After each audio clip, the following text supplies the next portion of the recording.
தேர்தல் வாக்குறுதியில் நிரந்தர பணி தரணும்னு சொல்லி ஸ்டாலின் அதெல்லாம் இல்லை நிரந்தரப்படுத்துறதுக்கெல்லாம் அது முதலமைச்சர் பார்த்து முடிவெடுக்கணும். போராட்டம் நடத்தும் தூய்மை பணியாளர்கள் குறித்து செய்தியாளர் எழுப்பிய கேள்விக்கு அமைச்சர் நேரு ஆவேசமாக பதிலளித்துள்ளார். அதெல்லாம் ஒன்றும் இல்லைங்க. நம்ம மாநில தொழிலாளர்கள் எல்லாம் தொழிலாளர்லாம் நம்ம ஆள்கள். அவர்கள் கேட்கிற பிரச்சனை எது முடியுமோ அதை செய்து கொடுக்க சொல்லி முதலமைச்சர் சொல்லியிருக்காங்க. அதெல்லாம் இல்லை நிரந்தரப்படுத்துறதுக்கெல்லாம் அது முதலமைச்சர் பார்த்து முடிவெடுக்கணும். நிரந்தரப்படுத்த இப்போ சொன்னார், நேற்று அதிமுக அமைச்சர் சொல்லியிருக்காரு 17,000 பேரை நாங்கள் நிரந்தரப்படுத்தியிருக்கோம் அப்படின்லாம் சொல்லியிருக்காரு. ஆனால் துப்புரவு பணியாளர் என்று போடப்பட்டு அவர்கள் எல்லாம் துப்புரவு பணிக்காக போகவில்லை.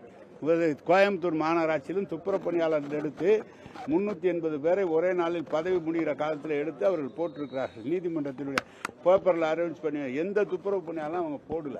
துப்புரவு பணியாளர் என்பது நாடு முழுவதும் பிரச்சனை. அது தலைவர் பார்த்து முடிவெடுப்போம், நாங்கள் பார்த்து முடிவெடுப்போம். இவங்க சொல்றது மாதிரி ஒரே நாளில் செய்கிற காரியம் இல்லை. கொஞ்சம் கால அவகாசம் வேண்டும். துப்புரவு தொழிலாளர் அடுத்த ஆளில் நம்ம தொழிலாளிகள் அது அவங்களோட தான் நாங்கள் பேசிக்கிட்டு இருக்கோம். அவங்களுக்கு தேவையானதை செய்து தர சொல்லி நிச்சயமாக முதலமைச்சர் சொல்லியிருக்காரு. பேச்சுவார்த்தையில் முடிவு செய்யப்படும். ஏங்க அதெல்லாம் ஒன்றும் இல்லைங்க. அதெல்லாம் ஒன்றும் இல்லை. நான் தான் சொன்னேன், நீங்கள் துறை அமைச்சரே போகல. நீங்கள் 4 தடவை நான் போயிட்டு வந்துட்டேன், பேசியிருக்கேன்.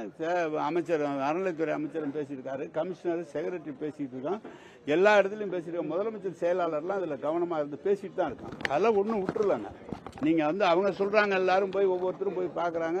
தேர்தல் வர்றதுனால தனியார் மருத்துவமனைகளை துப்புரவு செய்கிறவங்களாம் வேலைக்கு எடுக்கிறாங்க, எங்களை விட்டுட்டுங்கிற மாதிரி அதெல்லாம் ஒன்றுமே செய்யல. அவங்கள்ட்ட நான் சொல்கிறேங்க, இது வரைக்கும் அப்படி எந்த ஒரு இடத்துலையும் யாரையும் நாங்கள் எடுக்கல. துப்புரவு தொழிலாளரோட பேசிகிட்டு இருக்கோம். ஆனால் இவர்கள் வேலை செய்கிற இடத்தில் குப்பை குவிந்து விடக்கூடாது என்று இங்கு ஏற்கனவே இருக்கிற துப்புரவு தொழிலாளர்கள் நம்முடைய தொழிலாளர்களை வைத்து அதை நீக்குவதற்குரிய நடவடிக்கை எடுக்கப்பட்டிருக்கிறதே தவிர வெளியிலிருந்து யாரையும் எடுக்கல.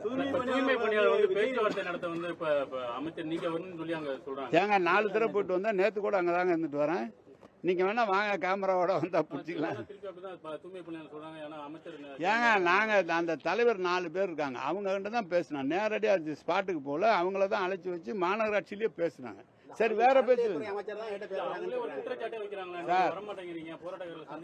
ஏங்க அவர் சொல்லியிருக்காரு. நாங்க தான் நேரடியா நான் இருந்த என்ன நம்ப மாட்டியா, நான் 4 நாள் அங்கதான் இருக்கேன் சொல்றாங்க அவங்க. நான் அவங்கள பத்தி குற்றச்சாட்ட விரும்பல. நான் கலந்துகிட்டு இருக்கேன். முதலமைச்சர் எங்களுக்கு தீர்க்க சொல்லியிருக்காரு, பேசிட்டு இருக்கேன். வேற பேச்சு பேசுங்க, அடுத்த பேச்சுக்கு வாங்க. செய்திகளை உள்ளது உள்ளபடி தெரிந்து கொள்ள ரெஃப்ளெக்ட் நியூஸை சப்ஸ்கிரைப் பண்ணுங்க.